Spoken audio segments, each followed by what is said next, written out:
ಜೈ ಭೀಮ್. ಕರ್ನಾಟಕ ರಾಜ್ಯದ ಸಾಮಾಜಿಕ ಅನ್ಯಾಯಕೋರ ಸಿದ್ದರಾಮಯ್ಯನವರಿಗೆ ಈ ಒಂದು ಪತ್ರಿಕಾಗೋಷ್ಠಿಯ ಮೂಲಕ ಎಲ್ಲ ಹಿರಿಯರ ಸಮ್ಮುಖದಲ್ಲಿ ನೀಡೋದಕ್ಕೆ ಹೋಗ್ತಾ ಇರುವಂತಹ ಎಚ್ಚರಿಕೆ ಏನು ಅಂತಂದ್ರೆ, the biggest blackmailer Mahadevappa, ಆತನ ಬ್ಲಾಕ್ ಮೇಲ್ಗೆ ಒಳಗಾಗಿರುವಂತಹ ನೀವು ಮತ್ತು ನಿಮ್ಮ ಪಕ್ಷ ಇನ್ನು ಕೆಲವೇ ದಿವಸಗಳಲ್ಲಿ ಈ ರಾಜ್ಯದಲ್ಲಿ ಎಂತಹ ಅಧೋಗತಿಗೆ ತಲುಪ್ತೀರಿ ಅನ್ನೋದಕ್ಕೆ ಸಾಕ್ಷಿಯಾಗಿ ಇವತ್ತು ಈ ಪತ್ರಿಕಾಗೋಷ್ಠಿ ಮತ್ತು ಇವತ್ತು ನಡೆದಂತ ಸಭೆ.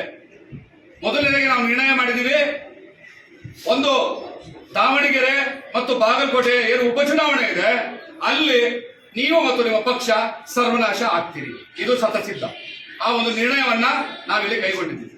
ಒಂದು ವೇಳೆ ಆ ಚುನಾವಣೆಗೆ ಮುಂಚೆ ನೀವು ಒಳ ಮೀಸಲಾತಿ ನ್ಯಾಯವನ್ನು ನಮಗೆ ಕೊಟ್ಟಿದ್ದಾರೆ, ನಾವು ನಿಮ್ ಕೈ ಹಿಡಿಯೋದಕ್ಕೂ ಕೂಡ ಮುಂದಾಗ್ತೀವಿ.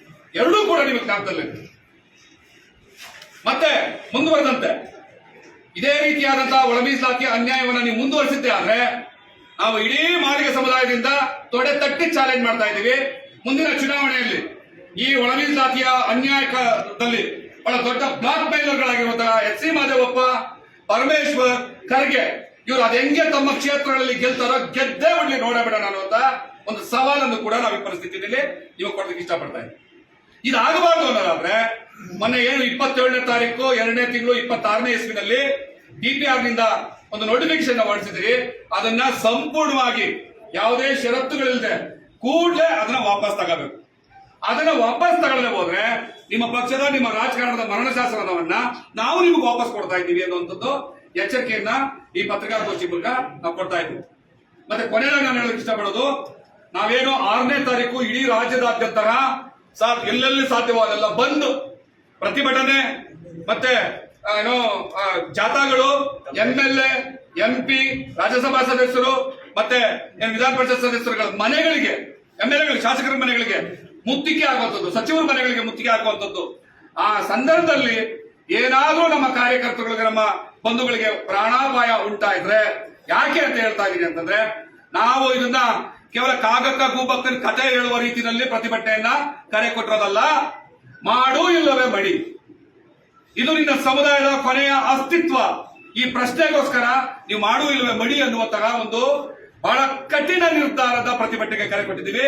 ಅವ್ರು ಏನೇ ನಿರ್ಧಾರ ತಗೊಂಡ್ರು ಕೂಡ ಆ ಹೋರಾಟದ ನಿರ್ಧಾರ ಜೊತೆ ನಾವಿರ್ತೀವಿ.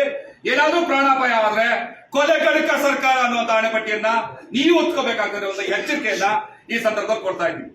ಮತ್ತೆ ಅದನ್ನು ಮೀರಿ 12ನೇ ತಾರೀಕು ಸೆಷನ್ ನಡೀತಾ ಇರ್ತದೆ, ಅದು ಕ್ಯಾಬಿನೆಟ್ ಇದೆ.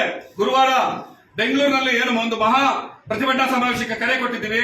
ಆ ಮೂಲಕ ಕೂಡ ಬೆಂಗಳೂರಿನಲ್ಲಿ ನಮ್ಮ ಪ್ರತಿಭಟನೆಗಳನ್ನ ಹತ್ತಿಕ್ಕೋದಕ್ಕೆ ನಿಮ್ಮ ಪೊಲೀಸರು ಬಂದೇ ಬರ್ತಾರೆ. ನಮ್ಮ ತೆರಿಗೆ ತಗೊಂಡ್ರಂತ ನಿಮ್ಮ ಪೊಲೀಸರು ಬೂಟ್ಗಳೇ ನಮ್ಮನ್ನ ಮೆಟ್ಟಕ್ಕೆ ಬರ್ತವೆ. ನಾವ್ ಯಾವುದಕ್ಕೂ ಎದೆಗುಂಡಲ್ಲ. ನೀವು ಗುಂಡ್ ಹಾಕಿದ್ರು ಸರಿ, ಬೂಟ್ ಹಾಕಿದ್ರು ಸರಿ, ನಮ್ಮ ಪ್ರತಿಭಟನೆಯಲ್ಲಿ ನಮ್ಮ ಪ್ರಾಣವನ್ನ ಪಣಕ್ಕಿಟ್ಟು ಅದನ್ನ ಎಲ್ಲ ಹಿರಿಯರ ಮುಖಂಡತ್ವದಲ್ಲಿ ಇವರ ಮಾರ್ಗದರ್ಶನದಲ್ಲಿ ನಾವು ಸಾಕ್ತಿವಿ. ಏನಾದ್ರೂ ಅನಾಹುತ ಆದ್ರೆ ಅದಕ್ಕೆ ನೀವೇ ಕಾರಣ.